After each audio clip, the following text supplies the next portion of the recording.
अभी हाल में ही केंद्र सरकार के द्वारा व्यापारियों का जो जीएसटी लगता है, जीएसटी में एक नई धारा जोड़ करके और उसके अंदर ईडी को शामिल कर दिया गया है।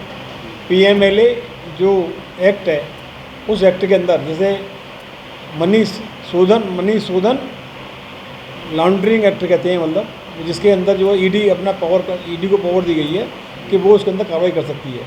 ईडी की कार्रवाई में खास बात यह है कि ईडी जब किसी को गिरफ्तार करता है तो न कोई नियम न कोई कायदा, उन्हें ले जाएंगे और उसके बाद 6 महीने तक उसकी जमानत नहीं होती है। तो ये जो व्यापारियों को डराने धमकाने का जो काम सरकार के द्वारा किया जा रहा है, अभी तक तो ये विपक्षियों को धमका रहे थे, उनके खिलाफ ईडी और सीबीआई कर रहे थे, अब इन्होंने व्यापारियों को लपेटे में ले लिया है। तो लगभग 1,60,00,000 व्यापारी आज पूरे इंडिया के अंदर रजिस्टर्ड है। 1,60,00,000 व्यापारियों के ऊपर एक तलवार लटक गई है ईडी की कि उसे कभी भी ईडी आकर गिरफ्तार कर सकता है, डरा सकता है। और मैं कहता हूँ इसका सीधा माने, आपके टीवी चैनल के माध्यम से कहना चाहूँगा, सीधा मानना इनको राजनीतिक है कि जो इनकी बात नहीं मानेगा उसको उठाएंगे और जेल में डालेंगे और उसकी जमानत भी नहीं होने देंगे। तो व्यापारियों को जो डराने काम किया जा रहा है, इसकी हम लोग पुरजोर निंदा करते हैं, क्योंकि जब ऑलरेडी जीएसटी के अंदर चोरी करने पर एफआईआर का प्रोविज़न है। जब एफआईआर का प्रोविज़न है, आप रिपोर्ट लिखा सकते हैं थाने के अंदर, उसके ऊपर कार्रवाई कर सकते हैं। तो ये इसकी ईडी की क्या आवश्यकता थी? ये केवल नहीं, आज ये व्यापारी मुद्दा जो है, देखिए आपको कई लोगों ने उठाया है और विपक्षी पार्टी से हल्ला कर रही हैं। और आपकी जानकारी में एक बात और बता दूं, जो जीएसटी की बैठक हुई, उस बैठक में 9 स्टेटों ने इसके खिलाफ बात कही। उन्होंने कहा, 9 स्टेट के चीफ मिनिस्टरों ने कहा, वहाँ के जो लोग उसके मेंबर हैं 9 स्टेटों के, उन्होंने ये कहा कि ये ईडी इसमें नहीं आनी चाहिए। लेकिन उन्होंने जानबूझ के ईडी को लगाया है, जिससे कि आने वाले चुनाव में जो व्यापारियों को डरा धमका करके अपने हितों में वोट उड़वा सकें। तो इसका हम लोग पुरजोर विरोध करते हैं और हम कहते हैं कि ये तुरंत ही समाप्त होना चाहिए, नहीं तो व्यापारी के खिलाफ आंदोलन करेगा। दूसरी बात जो है जूते के बारे में, कि जूते का जो BIS का जो स्टैंडर्ड लागू किया गया है वो बहुत गलत है। उसमें 35 तरह की जाँचें हैं। तो ये कुटीर उद्योग को, छोटा उद्योग है, उसको ख़त्म करने का ये लोग काम कर रहे हैं। तो मेरा कहना ये है कि इसको भी तुरंत वापस लेना चाहिए, नहीं तो जो आम आदमी जूता पहनता है, सस्ता जूता, उसको जूता पहनना मुश्किल पड़ जाएगा। और वो जूते के समझ लो, वो जूता दूर से दर्शन कर सकता है, जूते को पहन नहीं सकता है।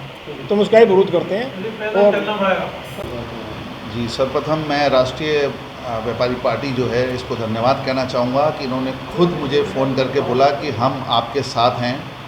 और हम आपको ये बताना चाहते हैं भाई साहब, व्यापारियों की पार्टी है। सरकार भी वैसे व्यापारियों की कही जाती है ये वाली, लेकिन आगरा जिस काम के लिए मशहूर था, पहला आप देखिए जनरेटर उद्योग ख़त्म कर दिया गया।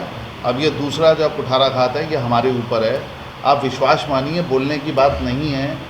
जो ये मानक लगा रहे हैं वो परफॉर्मेंस शूज़ में होते हैं, पहाड़ चढ़ने वाले में, आर्मी वाले में, पुलिस के जूते में। वो एक आम आदमी के मतलब की चीज़ ही नहीं है। जैसे आपसे कह दिया जाए कि अब आप सिर्फ मर्सिडीज़ में चलेंगे, मारुति कार नहीं चला पाएंगे सड़क पे क्योंकि वो हल्की होती है, तो आप समझ लीजिए कितने लोग कार पे रह जाएंगे। बिल्कुल वही अवस्था हमारे जूते के साथ कर रहे हैं। और मज़े की बात यह है कि हम ज़ोर ज़ोर से चिल्ला रहे हैं, वो सुनने को तैयार नहीं है। पीयूष गोयल जी बिल्कुल बात नहीं समझ रहे। सब तरीके से हम लोग जाके निवेदन कर चुके हैं, भाई साहब हम भी छोटे से ऊपर बन के बड़े आए थे, अगर छोटा ही ख़त्म हो जाएगा तो आगरा का नाम ख़त्म हो जाएगा, क्योंकि उनकी वजह से आगरा में ग्राहक आता है, ना कि हमारी वजह से आता है। कुटीर उद्योग हमेशा ज़िंदा रहना चाहिए। अब बात आती है हमारी। हम आपको बता दें कि 35 से 40 टेस्ट हैं एक जूते में, 5,000 रुपये एक की लागत है। ऑर्डर होते हैं 500 जोड़ी, 1000 जोड़ी। जितनी बड़ी कंपनीज़ हैं, पहले तो बिकना जो है, आम जो हमारे व्यापारी थे, जो रिटेलर्स थे, उनका सबका ख़त्म हो चुका है, क्योंकि बहुराष्ट्रीय कंपनियां उसमें आ गई हैं बेचने में। जो बड़ी बड़ी कंपनीज़ हैं, बड़े ब्रांड हैं, आज हम सब उनके लिए काम कर रहे हैं। 10 साल पहले का परिवेश अलग था, आज हम उनके लिए कर रहे हैं। उन्होंने बने हुए माल नहीं उठा रहे वो कि साहब ये लागू हो गया, अब इस माल को हम नहीं उठाएंगे। जो उनके POs हैं, सारा माल हम लोगों पे रेडी है। बुरी तरीके से उद्योग जो है प्रभावित है, कोई हमारी बात नहीं सुन रहा। हम फिर निवेदन करते हैं, ये हर एक आम आदमी के मतलब की बात है। आप प्लीज़ जुड़िए और इसका विरोध करने में हमारे साथ दीजिए।